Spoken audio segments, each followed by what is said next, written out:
नमस्कार दोस्तों, मैं पंकज यादव अपने YouTube चैनल पर आप सभी का स्वागत करता हूं। भारतीय संविधान का इम्पोर्टेंट टॉपिक और जो स्पेशल टॉपिक है, आज उस टॉपिक के पर बात करेंगे हम। तो वह टॉपिक है अनुसूचियां।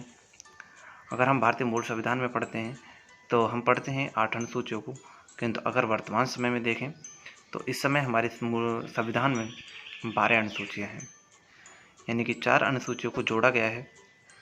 तो इसके बारे में हम अच्छी तरह से वर्णन करेंगे, उल्लेख करेंगे। अगर आपको ये सभी चीज़ पसंद आए तो आप अपने नोट्स बना सकते हैं इससे, और वीडियो को आप लाइक करें ज़रूर, और शेयर ज़रूर करें अपने दोस्तों में। चैनल को सब्सक्राइब भी कर दें, ठीक है, और कमेंट के माध्यम से बताएं कि आपको कौन सी चीज़ ज़्यादा अच्छी लगी। तो पहली अनुसूची है हमारी संघ और राज्य क्षेत्र का वर्णन है इसमें, जिसमें जो पहली अनुसूची है उसमें 28 राज्य और 8 संघ राज्य क्षेत्रों का वर्णन है। अगर हम देखें तो अभी वर्तमान में बहुत सारे परिवर्तन हुए, जिससे हमारे राज्य 28 हो गए और हमारे जो संघ राज्य क्षेत्र हैं यानी कि यूटी हैं, हमारी जो यूनियन टेरिटरी 8 हैं। तो इससे याद रखें। दूसरी अनुसूची हम देखते हैं तो देश के जो प्रमुख पदाधिकारी होते हैं उनके वेतन, पेंशन और भत्ते के विषय में उसका उल्लेख है दूसरी अनुसूची में। इसी प्रकार हम तीसरी अनुसूची को देखते हैं तो उसमें भी जितने भी प्रमुख पदाधिकारी हैं उनके शपथ और प्रतिज्ञान का उल्लेख है इसमें।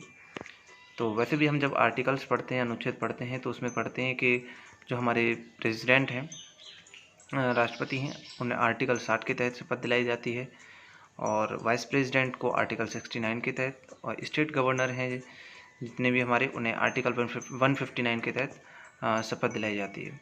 इस प्रकार हमारी आती है आगे चौथी अनुसूची। तो चौथी अनुसूची, इसमें राज्यसभा का जो प्रतिनिधित्व है उसका उल्लेख है। तो हम देखते हैं कि राज्यसभा में जो टोटल सीट हैं 245 हैं, जिसमें सबसे ज़्यादा हमारे उत्तर प्रदेश से हैं। और केवल इसमें राज्य ही नहीं आते, इसमें अपवाद कह लो या कुछ भी कहो, याद रखने योग्य बात है और क्वेश्चन बनाने वाली बात है कि इसमें दिल्ली और पुडुचेरी 2 ऐसे संघ राज्य क्षेत्र हैं जहाँ से राज्यसभा के सदस्य चुने जाते हैं। तो इस तरह से चौथी अनुसूची इम्पोर्टेंट हो जाती है। तो इसके बाद हमारी पाँचवीं अनुसूची आती है। पाँचवीं अनुसूची, इस अनुसूची में हम जो अनुसूचित क्षेत्र हैं और अनुसूचित जनजाति हैं उनके प्रशासन और नियंत्रण के बारे में इसमें उपबंध दिया गया है, इनमें वर्णन किया गया है। तो इसके बारे में जानकारी लेते हैं। और छठी अनुसूची, जो हमारी छठी अनुसूची आती है, इस सूची के अंतर्गत हमारे असम, मेघालय, त्रिपुरा और मिजोरम राज्य के जो जनजातीय क्षेत्र हैं उनके प्रशासन के बारे में उल्लेख है इसमें। तो इन चारों राज्यों के नाम जरूर याद रखें, क्योंकि ये चारों राज्य ही इम्पोर्टेंट बनाते हैं इस अनुच्छेद को। सातवीं अनुसूची है, उसमें हमारे जो संघ और राज्य दोनों के मध्य शक्तियों का विभाजन या बंटवारा है उसका उल्लेख है। तो इसमें हम जब पढ़ते हैं तो जो हमारे जो संघ है यानी कि हमारा जो केंद्र है, केंद्र सरकार है, उसमें जो हमारे संघ है उसमें पहले 97 विषय थे जिन पर वह निर्णय लेता था, किंतु वर्तमान में इस समय 100 विषय हैं जिन पर संघ निर्णय लेता है। उसी प्रकार से राज्य है, राज्य में भी पहले 66 विषय थे ऐसे जिन पर राज्य निर्णय लेता था, किंतु इस समय ये 61 हो गए हैं।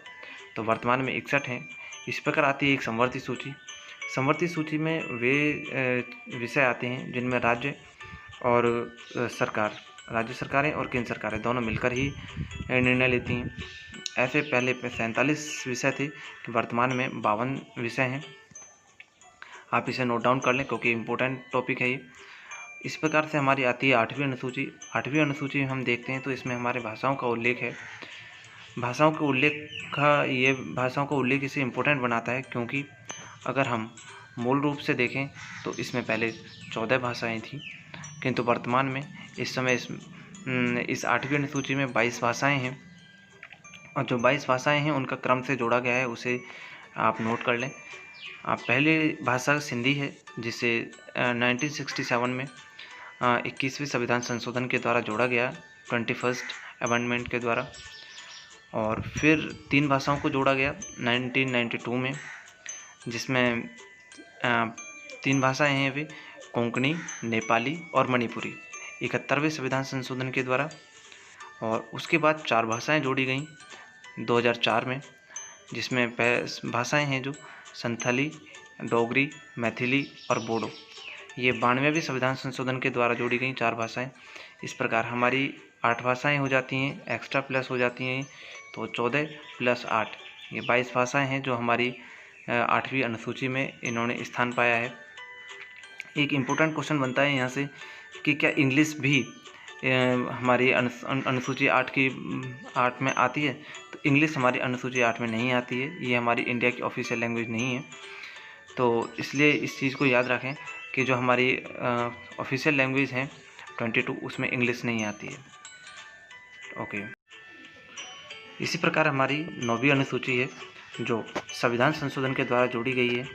9वीं, 10वीं, 11वीं, 12वीं ये 4 अनुसूचियाँ हैं जिसे संविधान संशोधन के द्वारा जोड़ा गया है।